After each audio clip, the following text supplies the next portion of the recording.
हज़रत अली रज़ी अल्लाह ताला अन्हो फरमाते हैं, जिस इंसान की जान निकल जाए तो वो जिंदा नहीं रहता, और जिस इंसान से एहसास निकल जाए तो वह फिर इंसान ही नहीं रहता।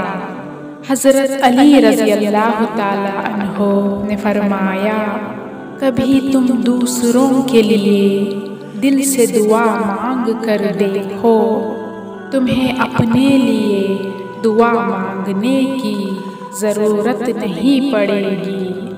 हज़रत अली रज़ी अल्लाह ताला अन्हो फरमाते हैं, अगर कोई तुमसे जलता है तो बजाय गुस्सा होने के उनकी जलन की कदर करो, क्योंकि यही वो लोग हैं जो तुम्हें खुद से बेहतर समझते हैं।